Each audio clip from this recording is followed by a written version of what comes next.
Hello guys, welcome back to iDream media. ఈరోజు మనతో ఉన్నారు QPFP, అలాగే మన ఫేవరెట్ ఫైనాన్షియల్ అడ్వైజర్ అయిన రమేష్ పసుపులేటి గారు. సార్తో మాట్లాడతాం. నమస్కారం సార్. నమస్తే అండి సార్, ఇప్పుడు బిట్ కాయిన్కి కాంపిటీటర్గా ఇండియాలో ముఖ్యంగా జియో కాయిన్ అని రాబోతుంది.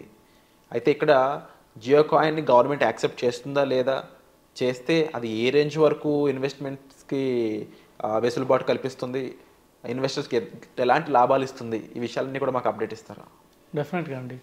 మనం అప్పుడే జియో కాయిన్ని బిట్ కాయిన్తో పోల్చలేము. ఎందుకంటే బిట్ కాయిన్ ఆల్రెడీ $1 lakh వెళ్ళిపోయింది. సో అది హ్యూజ్ క్యాపిటల్ ఉన్న కాయిన్ అది. అంతేకాకుండా దానికి సంబంధించిన కంపెనీ ఉంది, మైక్రోచిప్ కంపెనీ అనేసి, ఏదైతే బిట్ కాయిన్ హోల్డ్ చేస్తున్న కంపెనీ. సో ఆ కంపెనీ ఆల్మోస్ట్ 1 crore వరకు దాని క్యాపిటల్ వెళ్ళిపోయింది యాక్చువల్గా. సో దాని మార్కెట్ క్యాప్ ఆల్మోస్ట్ 1 crore అన్నారు. అంటే సో ఇప్పుడున్న మార్కెట్లో ఉన్న చలామణిలో ఉన్న మనీ మొత్తం వాళ్ళు క్యాలిక్యులేట్ చేస్తే 1 crore ఉంది. సో బిట్ కాయిన్తో అయితే మనం కంపల్సరీగా జియో కాయిన్ని కంపేర్ చేయలేము. ఇది జస్ట్ అప్కమింగ్ కాయినే. సో ఇంకోటి ఏంటంటే వాళ్ళు NASDAQ 100లో కూడా లిస్ట్ అయిపోతున్నారు బిట్ కాయిన్. సో అంతేకాకుండా ఇప్పుడు ట్రంప్ వస్తే దాన్ని లీగల్ చేస్తానంటున్నాడు. అట్లీస్ట్ బిట్ కాయిన్ లీగల్ చేస్తానంటున్నాడు. మిగతాది కాకపోయినా కూడా అట్లీస్ట్ బిట్ కాయిన్ వరకు చేయొచ్చు. ఎందుకంటే దీనికి హ్యూజ్ రీచ్ ఉంది. Already popular coin, first coin అదే కాబట్టి దాన్ని ఇంకా స్ట్రాంగ్ చేసే అవకాశం ఉంది. కానీ జియో కాయిన్ ఏంటంటే ఇప్పుడే స్టార్ట్ అయింది. ఇంకోటి ఏంటంటే మన ఇండియాది. సో దాంట్లో స్పెషాలిటీ ఏంటంటే జియో కాయిన్ మన ఇండియాది. సో ఏదైనా కాయిన్ మార్కెట్లోకి వచ్చే ముందు ప్రీ లాంచ్కి వస్తుంది. సో ప్రీ లాంచ్ అంటే కొంతమందికి ఫ్రీగా ఇవ్వడము, ప్రమోషన్స్లో వస్తుంది. యాక్చువల్గా మార్కెట్లో ఏదైతే ఎక్స్చేంజ్లో లిస్ట్ కాకముందు దాని ప్రమోషన్స్ వస్తాయి. అలాగే ఇప్పుడు జియో ఏం చేస్తుందంటే జస్ట్ ప్రమోట్ చేస్తుంది జియో కాయిన్ని. సో అంటే వాళ్ళవి కొన్ని వెబ్సైట్స్ ఉన్నాయి, లైక్ జియో స్పియర్ అని ఉంది. మనం ఎట్లా క్రోమ్ వాడతాము లేకపోతే బ్రౌజర్ వాడతాము, అట్లాగే వాళ్ళది జియో స్పియర్ అని ఒక బ్రౌజర్ ఉంది.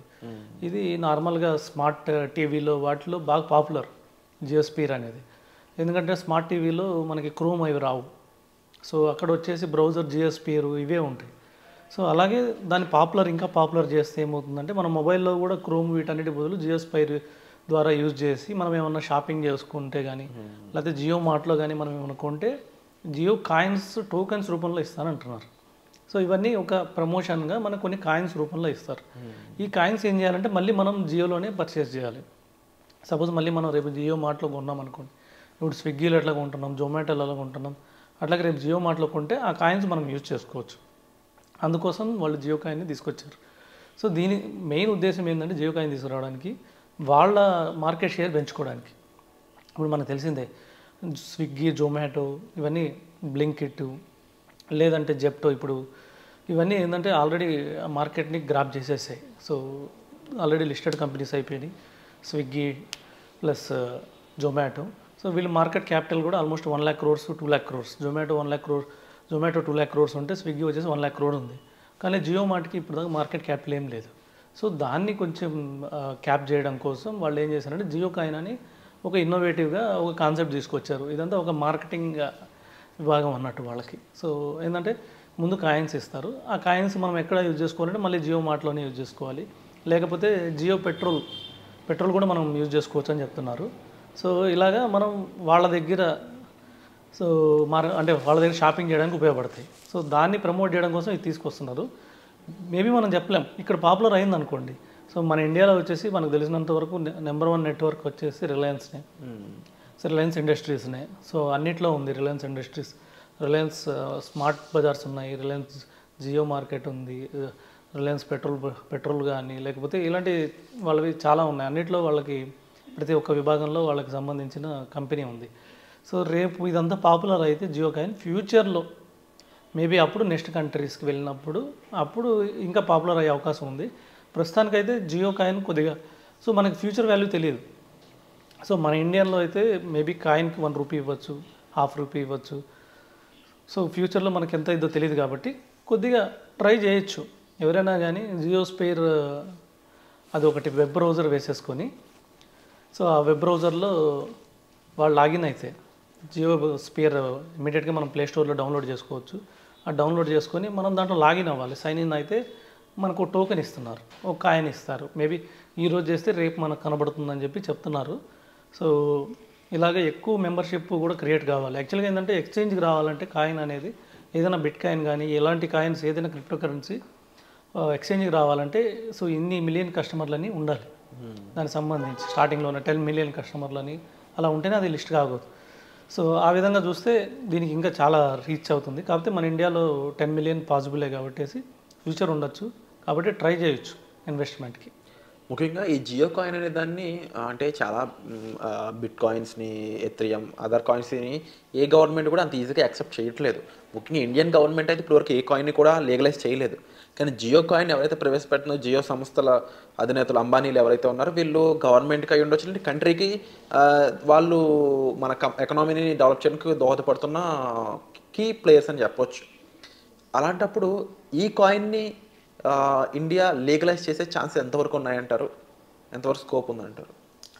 డెఫినెట్గా ఉండొచ్చు. మనకు తెలిసిందే యాక్చువల్గా రిలయన్స్ అధినేత ముఖేష్ అంబానీ ఎవరైతే ఉన్నారో బాగా influenced person. So total financially influenced person in the country.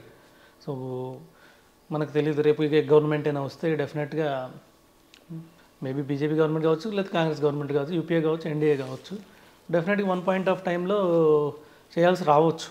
ఎందుకంటే స్ట్రాంగెస్ట్ పర్సన్ కాబట్టి, సో కొద్దిగా ఇన్ఫ్లుయెన్స్డ్ పర్సన్ కాబట్టి డెఫినెట్గా ఫ్యూచర్లో దీనికి సంబంధించి లీగలైజ్ కూడా కావచ్చు. ప్రజెంట్ అయితే 30% మనం ఏదైనా క్రిప్టో కరెన్సీ కొన్నాం అనుకోండి, సో ఈ కాయిన్ కాకుండా మొన్న సపోజ్ ట్రంప్ కాయిన్ రిలీజ్ అయింది. రిలీజ్ అయిన రోజే $0 నుంచి $70, $80 దగ్గరకు వెళ్ళి మళ్ళీ ఇప్పుడు $39, $40 దగ్గర ట్రేడ్ అవుతుంది. ఇలాగ ఇది కూడా అవ్వచ్చు ఓవర్ నైట్. ఇప్పుడు ఎట్లయితే ట్రంప్ చేశాడో ముఖేష్ అంబానీ కూడా చేయొచ్చు ఫ్యూచర్లో. అంటే లీగల్ అయితే ఏంటి పరిస్థితి ఇండియాలో, అవ్వకపోతే ఏంటి సిచ్యువేషన్ అంటారు? లీగల్ అయినా అవ్వకపోయినా కానీ మనం జియో మార్ట్లో కొనుక్కోవచ్చు. జియో సూపర్ మార్కెట్కి వెళ్తాం మనము, అక్కడ ఏమైనా పర్చేజ్ చేస్తాము. సపోజ్ ఒక 2000 వర్త్ ఏమైనా పర్చేజ్ చేసామనుకోండి, 2000 వర్త్ కాయిన్స్ ఉన్నాయనుకోండి మన దగ్గర జియో కాయిన్స్, అవి ఎక్స్చేంజ్ చేసుకోవచ్చు. సో మన ఇండియాలో అయితే చెల్లుబాటు అయ్యిద్ది. సో ఓవరాల్ వరల్డ్లో చెల్లుబాటు కావాలంటే దీన్ని ఎక్స్చేంజ్లో రావాలి. ఎక్స్చేంజ్లో రావాలంటే లీగల్ కావాలి. లీగల్ కావాలంటే అది ఫ్యూచర్ గవర్నమెంట్ ఎలా ఉంటుందో వాళ్ళ బడ్జెట్ ప్రకారం, సో ఎవ్రీ ఇయర్ బడ్జెట్లో చేంజెస్ అవుతుంటాయి. సో ఆ బడ్జెట్ ప్రకారం ఎలా ఉంటుందో దాని ప్రకారం ఉంటుంది. కానీ ఇప్పుడు లీగల్ కాకపోయినా కానీ ఇండియాలో అందరూ క్రిప్టో కరెన్సీ కొంటున్నారు. క్రిప్టో కరెన్సీలో అందరూ ఇన్వెస్ట్ చేస్తున్నారు, అన్ని కాయిన్స్ కొంటున్నారు. గవర్నమెంట్ లీగల్ అని చెప్పలేదు కానీ ఇల్లీగల్ అని కూడా చెప్పలేదు. సో మనం కొనుక్కోవచ్చు. కొనుక్కొని వచ్చిన లాభంలో వాళ్ళకి 30% ట్యాక్స్ కట్టాలి. 30% ఇందులో అయితే? అవును. మళ్ళీ ఏదైనా మనకి 1% టీడీఎస్ కట్ చేస్తారు, మళ్ళీ సర్చార్జ్ ఉంటుంది, మొత్తం కలిపి 33% దాకా government. So in case Jio మార్ట్లో మనం స్పెండ్ చేసినా కూడా ఆ ట్యాక్స్ అనేది పడుతుందంట? డెఫినెట్గా. ఓకే. సో అది కూడా క్రిప్టో కరెన్సీయే కాబట్టి సో అందులో కూడా లాభం ఏమైనా అంటే మనం రేపు ఏమైనా ఎక్స్చేంజ్ అయితే దీనికి ఇంకా వ్యాలెట్ రావాలి, వ్యాలెట్ వచ్చిన తర్వాత వేరే వాళ్ళకి ట్రాన్స్ఫర్ చేయడానికి అవకాశం రావాలి, ఇవన్నీ వస్తే డెఫినెట్గా అప్పుడు ట్యాక్స్ పడుతుంది. So wonderful sir. అండ్ లేటెస్ట్గా జియో కాయిన్కి సంబంధించిన అప్డేట్స్ అయితే ఎలా ఉన్నాయండి, అండ్ సో దీనికి సంబంధించి మీరేం ఫీల్ అవుతున్నారు అనేది కామెంట్ సెక్షన్లో తప్పకుండా మెన్షన్ చేయండి. అలాగే డిస్ప్లే అవుతున్న నెంబర్స్ కాల్ చేసి మీరు రమేష్ గారిని సంప్రదించవచ్చు, మీకు ఏ గైడెన్స్ కావాల్సుకున్నా సరే. Thank you so much sir. Thank you అండి.